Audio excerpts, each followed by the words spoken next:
Okay, so in front of us we have a Titan X Pascal. The cooler and card by extension looks like such. Okay, so this card was sent to me by a viewer who made a repair attempt themselves. Unfortunately, while trying to diagnose the card, they bridged the first PWM pin on their UP9511P phase controller to 5 volts, and by extension killed the card even further. So they sent it here for repair. But anyways, like all the broken cards we get, we want to first check for a short on the base voltage rails as well as the resistances across all the other voltage rails. So first, let's put our multimeter in continuity mode. So when I probe ground or something connected to ground, like ground itself, I get a beep. So let's first check 12 volts and 3.3 volts at the PCI Express slots. So if you don't know, the first 3 pins are 12 volts, and we have a short. Okay. And if you start at this notch and you go 4 pins left, we have 3.3 volts, which we're good. Okay, so we have a short on 12 volts so far.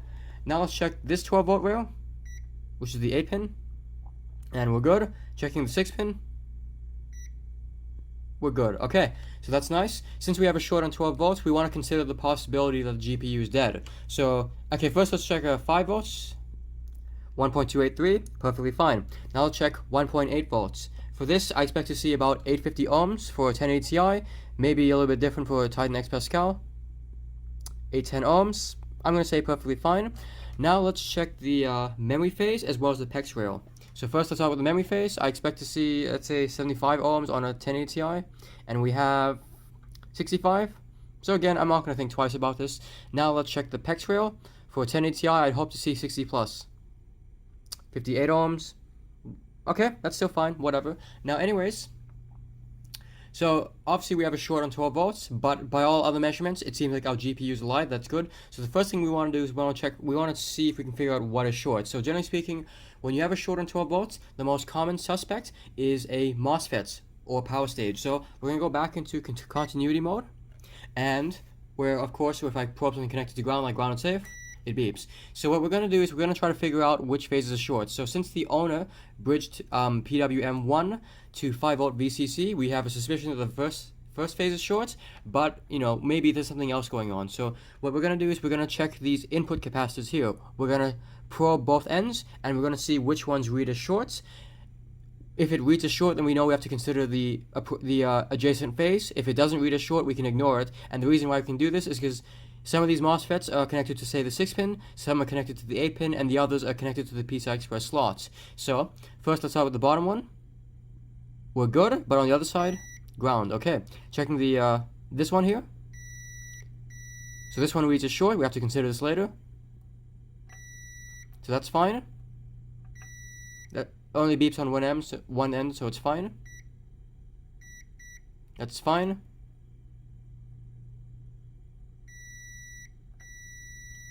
Okay, so our two suspects are this phase here, connected to this MOSFET, and the phase connected to this MOSFET. So, the nice thing about these particular MOSFETs, these ones in particular, is that they have a gate pin. They have gate pins, and in particular, you want to be checking the high side gates. So, we're going to go back into resistance mode, and we're going to take a measurement of the high side gate to see if anything looks off. Generally speaking, for these MOSFETs, we expect to see, I actually don't know, something in the kilo ohm range. But the thing, what we really care about is if we can spot a difference. So, let's just check this one where we know it's good. So just for for calibration, we expect to see, let's see, 10 kilo ohms. Okay, so on a perfect good MOSFET, we expect to see 10 kilo ohms. So going to our first suspect, 10 kilo ohms. So that looks good. Now going to our second suspect.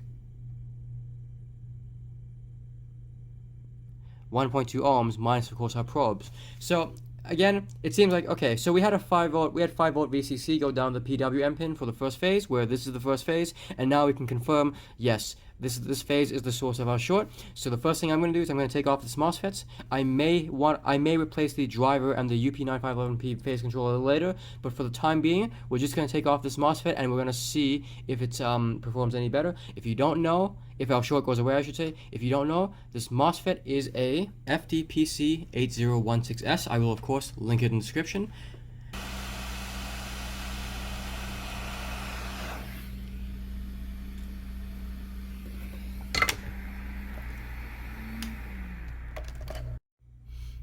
Okay, so as you saw, I took off the MOSFET. Now let's first check for a short before we do anything else. Okay, remember we had a short on 12 volts, the PCI Express part, and we're no longer short. Okay, so yes, the MOSFET is the source of our short. So now the card is safe to turn on, presumably. Let's go ahead and see if we what the original issue is. So first, let's check the voltage rise in order. I'm going to start with 5 volts. So yes, we have 5 volts, 1.8 volts. Yep. GPU VRM. No. So because we don't have the GPU VRM, we won't have the PEX rail, and by extension, we also won't. And because we don't have the GPU VRM, we won't have the memory either. Okay. So our issue, the original issue, is that the card lacks both the GPU VRM, the memory, and the PEX rail. So, anyways, the first thing we want to check is, of course, the VCC and enable. The first two things I should say is VCC and enable on our card. If you don't know, for this particular card and many 1080 Ti's, VCC can be found on, let's see, this end of this capacitor over here, as well as a resistor over here. So this end, anyways, that's why I'm going to be checking VCC on this capacitor right here, and then I'm going to be checking enable on this bottom right pin of the 6-pin dual NPN transistor. Okay, turning the card on. Let's first check VCC. 5 volts, that's good. And now let's check enable. 0 volts. Yep, okay. So we're missing enable on our UP9511P phase controller. So, okay. So if you don't know, these enable pins, they're not generated. Okay, firstly, it's not generated by this 6-pin NPN transistor, but rather it's latched onto the NPN transistor. The idea behind this transistor is that when 5 volts turns on, it shorts the enable pin, and then when 1.8 volts turns on, using either some logical AND gate or the 1.8 volt rail directly, either, like say by P good signal or whatever, it then sends a signal to the same transistor to short the signal, shorting enable, which of course means that enable now rises and the GPU VRM can turn on. So I have to map out where this goes. Like I said, it's probably just some logical AND gates somewhere on the board, and anyways, we'll figure out in a moment. Okay, so I may have misspoke earlier in that I said that we're going to trace enable. We're not. We're going to trace the signal that's responsible for shorting the signal that shorts enable. Anyways, so that signal, by the way, if you can't tell, so remember I said that enable is on the bottom right pin? Well, usually the signal that's sorry, let me just zoom in again. Yeah, so enable is on the bottom right pin. The signal that's, okay, so the top middle pin and the top left pin, they're connected, and the top middle pin shorts enable. The idea behind these dual NPN transistors is that the bottom middle pin shorts the signal, which is the top left pin and top middle pin, that itself is responsible for shorting enable, allowing enable to rise. Well, let's go measure that bottom middle pin, and let's see what we get. So typically on these cards, when enable fails, it's usually that bottom middle pin, again, like I said, the signal that is responsible for shorting the signal that shorts enable. Usually that's what's missing, but maybe I'm wrong. We'll see. Okay, so let's go measure that that signal that pin that I expect is missing, the one that's responsible for shorting the signal that shorts enable. Get really tired of having to say that, but anyways, as you will undoubtedly see, we have 1.1 volts, which, as you can imagine, is not high enough. So we have to trace where that goes. So that's the source of our problem. So, usually the way these things work is that they usually latch onto this signal that we need, the missing voltage on the bottom middle pin. It usually latches onto some dual NPN transistor or logical AND gates, which itself is latched, where one of the inputs of the logical AND gate is latched to a pair of diodes. Anyways, I have to go trace it out, and we'll figure out in a moment what's wrong. Okay, so I've done a bit of tracing. As it turns out, the signal that we need to short the signal shorting enable it latches onto this dual NPN transistor right here. So I think it's this pin in particular. So this also latches onto these two diodes. Now, these diodes, they have a common anode. So they pass from that middle pin to the bottom right pin and the bottom left pin. It's the same idea for this one here. So the idea behind these graphics cards is that when everything is good, some other external power source will raise the voltage on these cathodes, and thereby preventing, no, I don't say preventing, but partially stopping current from passing from the anode to the cathode, and by extension stopping the anode from being dropped to a very low voltage by the diodes themselves. So likely we're missing some voltage on either one of these cathodes. So let's go ahead and turn the card on and see which one we're missing. Okay, let's boot the card and let's check our two diodes. First, we're going to check the anode. We should see 1.1 volts. Yep, 1.138, that's fine. So actually, no, that's not fine, but that's what we expect to see. Now let's check, I'm going to check the one, it's the one on the right, I'll show you in a moment. So I'm going to check both cathodes. The leftmost cathode first, we have 1.8 volts, okay. Let's check the rightmost cathode. 1.8 volts, so that's not the source of a problem. Let's check the other diode. So first I'm going to check the left pin. Actually, no, I'm going to check the right pin first. 3.2 volts, it's fine. Let's check the left pin for the diode. 1.138, okay? So we have a problem. One of our diodes, like I said earlier, the cathode is supposed to be raised high by some external power source. But instead, because the cathode is 0 volts, the signal that we need to short the signal, shorting enable, getting kind of tired of saying that, if you want to had a name for it. Basically, because that cathode is 0 volts, the signal that we want is passing from the anode here to the cathode on the bottom left. So we need to figure out why that doesn't get any power, and of course I have to go back to tracing it, so we'll see in a moment. Okay, so I've been tracing the circuit around, and as it turns out that our missing signal, it traces from, okay, so that bottom left pin of the diode, so this diode, okay, so it traces from the bottom left pin to a resistor here, which then traces to a resistor over here, which then itself traces, I think, through this resistor and then to this one here. Yes, this one. Now, this resistor then traces to the other side of the board, to the location of the 1.8 volt rail, to this 100 ohm resistor. So it seems like our problem might be centered around the 1.8 volt buck converter, or at least something connecting to it. It's this missing 3 volt signal that I think we're missing, like 3.2. I suspect that it's actually the P good. Maybe it's very simple, but anyways, I have to trace it out and we'll figure it out. Okay, so I think I found our faulty components. If you over here we have what we call a Npn transistor. The idea behind these transistors is that a voltage is applied to the gates, which would be this pin over here, and then when voltage is applied to the gates, whatever current we have over on this pin passes through to the this bottom left pin over here. So let's go ahead and turn the card on and see how this transistor functions. So first things first, let's check we have a gate voltage. It should be 12 volts. I apologize for the view, by the way. I know it's kind of awful. So yes, we have a gate voltage, 12 volts. So let's see the input. We should have 3.3. Again, you can see the 3.29 part. I apologize for the view once again. Now let's look at the output.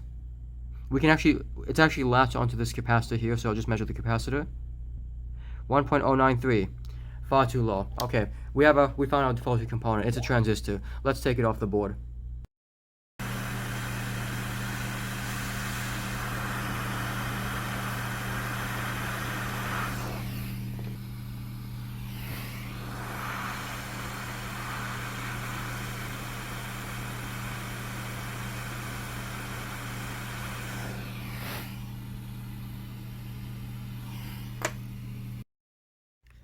Okay, so as you saw, I replaced the NPN transistor over here. Oh, hold on, this one, yep. Let me just get in focus. Okay, so this is a 2N7002K transistor by ON Semiconductor. If you're curious, the NPN transistors, these dual NPN transistors I should say, these are often 2N7002DW-Fs, I think. And the diode is a BAS 70-06W. I will link all of them in the description. So anyways, let's put the card back in and let's see if it boots. Okay, now that the card is hooked up, let's go ahead and boot it.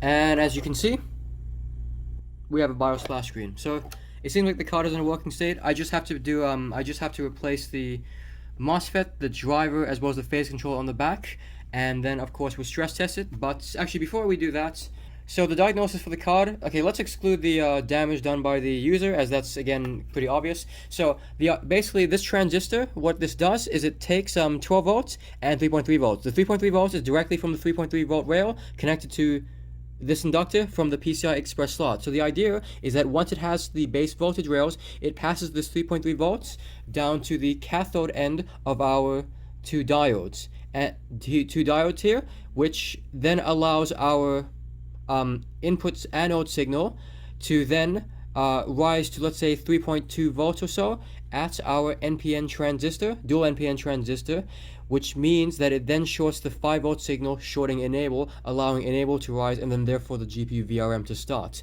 That's more or less how it functions. If this is a little convoluted to you, don't worry, I will have a video in a couple weeks where I have a diagram and I will explain using a very simplified circuit how enable is formed on GPU VRMs on a lot of cards, especially NVIDIA cards, and of course it'll be much better explained than this hand wavy crap. Anyways, let's go ahead and put the cooler back together, and of course the MOSFETs, which I will do off camera, and then we'll stress test it.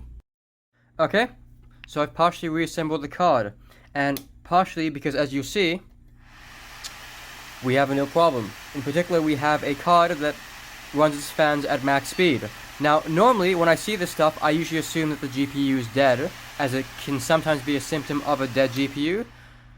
But in this case, I'm actually reminded that the owner tried to run some mod on his card, in which he tried to adapt his 4-pin GPU fan header to a 3-pin AIO pump, I think. And as you can see, he's probably killed something on the card. So let's take it apart and let's try to figure out what's gone wrong. Okay, so this is the part where we have to, okay, so as you remember, we have max fan spin, so we kind of need to look at the owner's adapter cable to get an idea of what's gone wrong or what's been broken.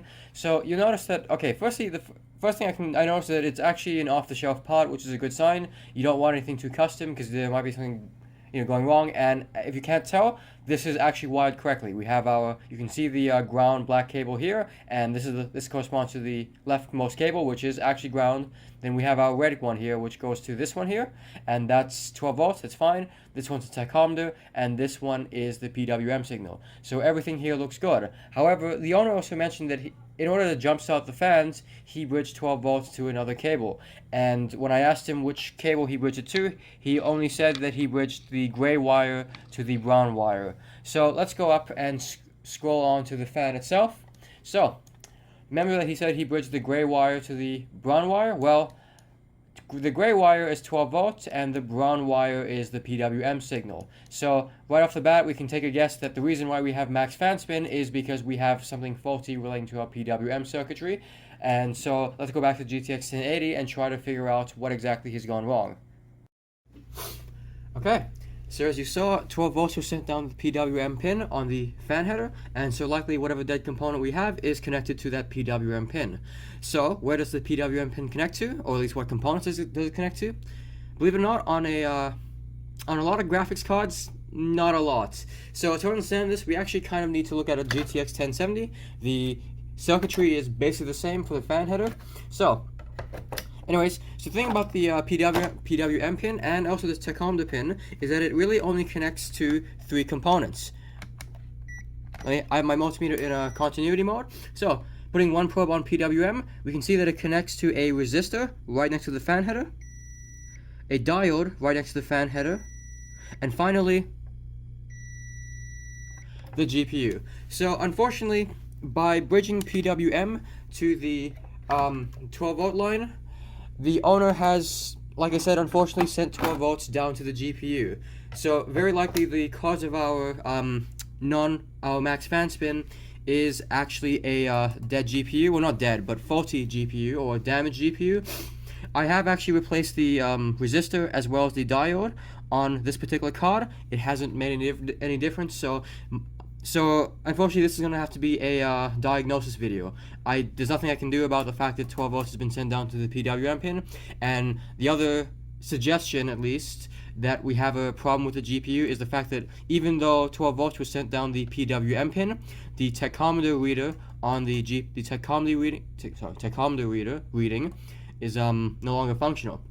In a moment, when we put this when we look at this card in GPU-Z, you'll notice that the reported RPM of the fan is 0 RPM, which is, and as you saw in the picture earlier, you know, the tachometer pin on the fan adapter wasn't even connected, and yet by sending 12 volts down to the PWM pin, our tachometer no longer works. So I'm going to say that the problem in this case is that we have a faulty GPU caused by bridging 12 volts to the PWM signal. Anyways, with that said, let's go ahead and put the card back together, and let's at least, you know, run some games for 15-20 minutes just to see that it is, in a sense, functional. Okay, so as you can see, the card's running game. It's been running game for about 20 minutes, which is about all I can bear given the noise. So if we look at the fan speed, you'll notice that it says 0 RPM. This is obviously not correct. It's running at a lot faster than 0 RPM given the noise. But in either case, you know, like I said earlier, I do believe we have a dead GPU. If you don't know, the tachometer pin and the PWM pin, they have a 2 ohm connection to the GPU. It's actually rather common that when people fix graphics cards, they accidentally bridge the tachometer pin to 12 volts, which is right next to it, and by extension send 12 volts to the GPU. That's what I think has happened here. I could be wrong. I hope I'm wrong. But based on prior experience with cards that have max fan spin and no RPM readouts, I really genuinely think that the culprit is the GPU itself. So in either case, I hope you learned something watching the video, and hopefully I'll see you in the next one.